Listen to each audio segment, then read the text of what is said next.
everyone, we continue to follow the events happening in Ukraine, Russia and all the interesting news.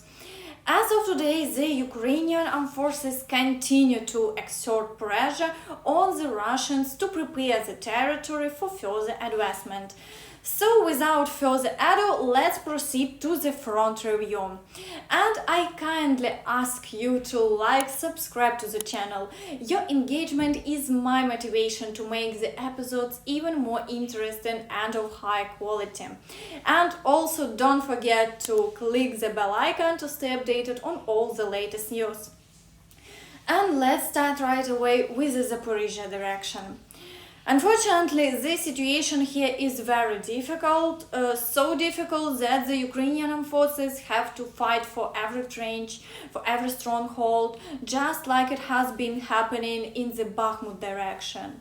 The occupiers have entrenched themselves and amassed a significant amount of troops and equipment, making it challenging for Ukrainian forces to advance quickly. Furthermore, everything that can be mined has been mined. Let's examine the situation on the local map, where it is evident that the Ukrainian forces are carrying out intense shelling on the occupied territory. We can see that the Ukrainian military is actively preparing territories up to about 15 kilometers deep. If we examine the situation in detail, we can observe that from the 5th to the 15th of this month, the Ukrainian armed forces have made progress in 3 locations. The advancement is happening through fields, which means that battles are taking place for strongholds and trenches. The occupiers are putting great effort into defending their positions. They also conduct counterattacks and suffer significant losses. However, all of this is necessary for the Russians to protect Tokmak and Kamenka. These 2 settlements are vital because a railway passes through them, which is crucial for the Russians. Without these 2 railway junctions, supplying the Russian forces will become very difficult, and under the pressure of the Ukrainian armed forces, the Russians will have to retreat. They couldn't shift the front line from the direction of Vuhledar to protect the railway from shelling, and therefore today this is the only important railway branch. So if someone wonders why it's taking so long, you should understand that the enemy is also very serious.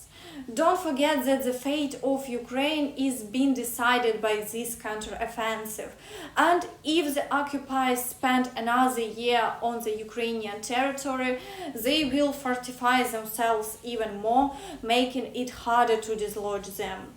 Although maybe Ukraine is waiting for the Russians to move their forces to the south of Ukraine, and after striking the Crimean Bridge, they will practically be trapped.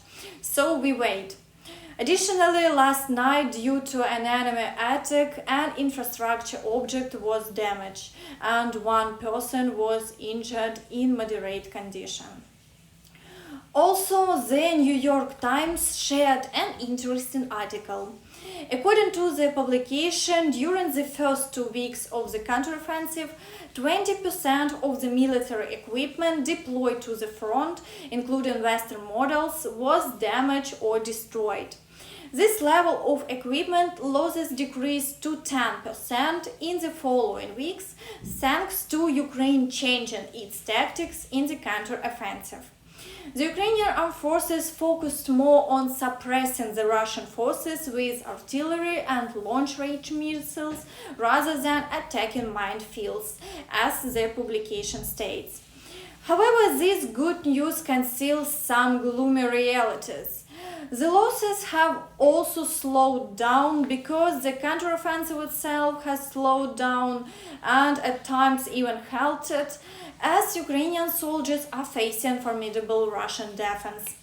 Despite the losses, the Ukrainians have only covered 5 out of the 60 miles they hope to overcome to reach the sea in the south and divide the Russian forces into 2 parts. The situation in the Vuhledar direction is almost the same.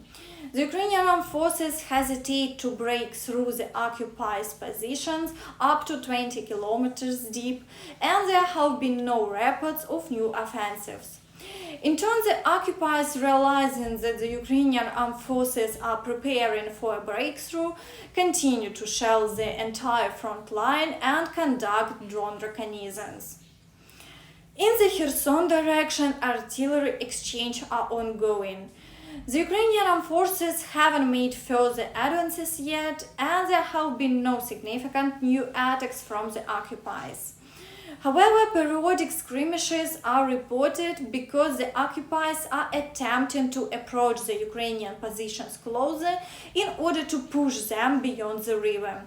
But the situation remains under control, and new advances from the Ukrainian forces can be expected in the near future. In the Avdiivka direction, it is reported that in recent days, some of the most challenging combat actions have begun.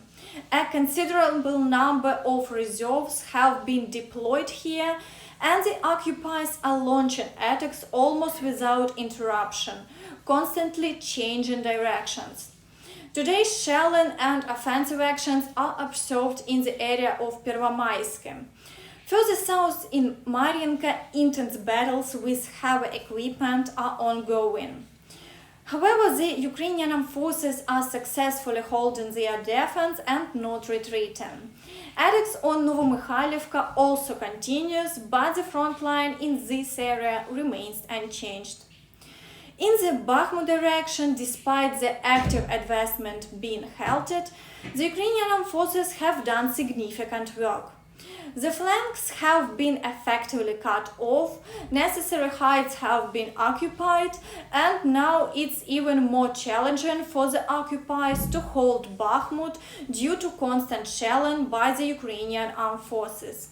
A significant number of occupiers are being destroyed, and gradually the Ukrainian armed forces continue their movement to encircle Bakhmut. However, it is difficult to achieve this because the occupiers are reinforcing their defense lines and deploying new resources to hold the front line. The situation is dire in the Crimea area.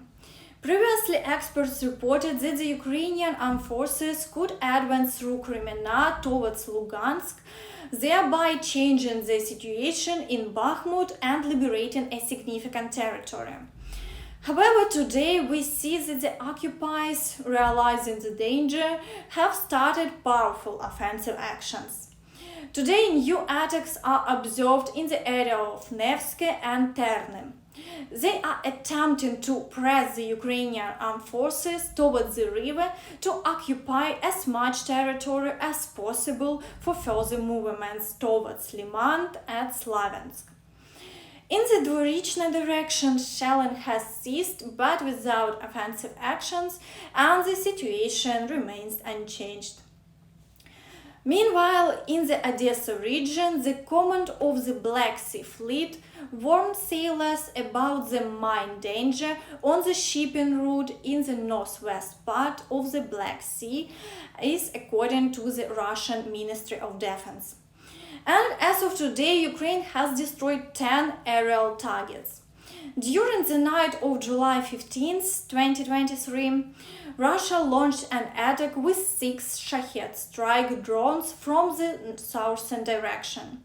The Air Force units in the south and east of the country destroyed 4 enemy strike drones, Shahed 136/131.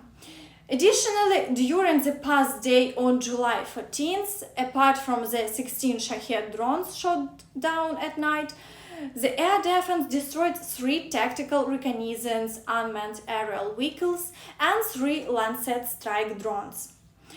Another interesting fact is that the president of South Korea, Yoon Suk Yeol, arrived in Ukraine on an unofficial visit with his wife. It was reported that they visited Bucha together.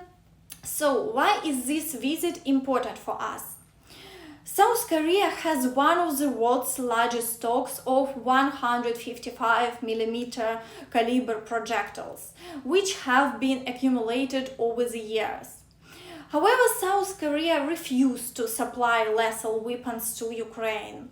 Even under pressure from the United States, the country agreed to provide only 500,000 of its artillery shells on lease to cover their strategic reserves from which the United States supplies its projectiles. And that's all for now. Thank you for watching and see you next time. Bye bye.